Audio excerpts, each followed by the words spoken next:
কেউ মাটির কাজ শেষ করে দেবীর গায়ে দিচ্ছেন তুলির আঁচড়, আবার কেউ সাজসজ্জায় দুর্গা দেবীকে সাজাতে ব্যস্ত সময় পার করছেন। নরম কাদামাটি দিয়ে শৈল্পিক ছোঁয়ায় তিল তিল করে গড়ে তোলা দশভুজা দেবী দুর্গার প্রতিমায় ভরে উঠেছে সাতক্ষীরার প্রতিটি মণ্ডপ। নানান রং আর তুলির আঁচড়ে ফুটিয়ে তোলা হচ্ছে দেবীর প্রতিচ্ছবি, তাই যেন ঘুম নেই সাতক্ষীরার প্রতিমা শিল্পীদের। আগামী ৯ অক্টোবর মহাষষ্ঠীর মধ্য দিয়ে অনুষ্ঠিত হবে সনাতন ধর্মাবলম্বীদের সবচেয়ে বড় ধর্মীয় উৎসব দুর্গাপূজা।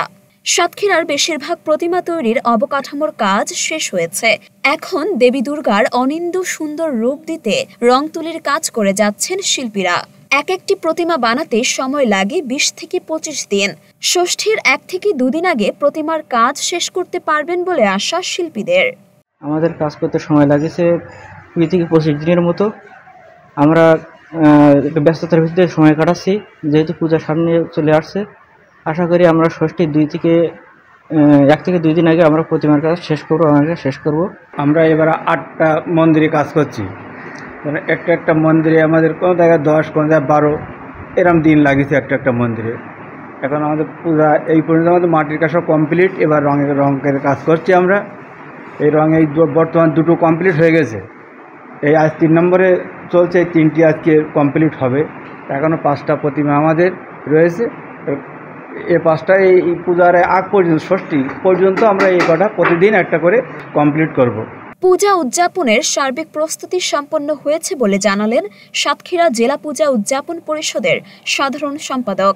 বন্যার কারণে যদিও এবার পরিসর কমছে পূজার, এবারে সাতক্ষীরায় ব্যাপক উদ্দীপনা এবং উৎসাহের সাথে হিন্দু ধর্মাবলম্বীদের সবচেয়ে বড় দুর্গোৎসব পালিত হচ্ছে।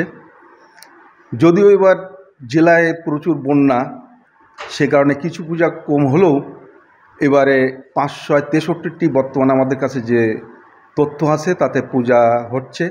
নিরাপত্তার জন্যে বিশেষ করে আমাদের রাজনৈতিক নেতৃবৃন্দ, বিশেষ করে বিএনপি, জামাত ইসলামী বাংলাদেশ নেতৃবৃন্দ আমাদের সঙ্গে মত বিনিময় করেছেন, আশ্বস্ত করেছেন, দাদা কোনো অসুবিধা হবে না, সাথে আমরা আছি, আমরা আপনাদের সাথে থাকব, সকলে মিলেমিশে আপনাদের সকল রকম নিরাপত্তার ব্যবস্থা করব।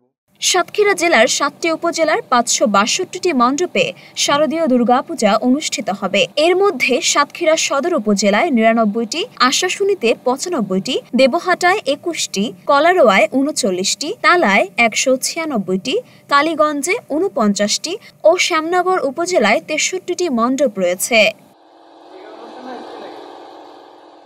মরিয়ম মিম, ঢাকা পোস্ট।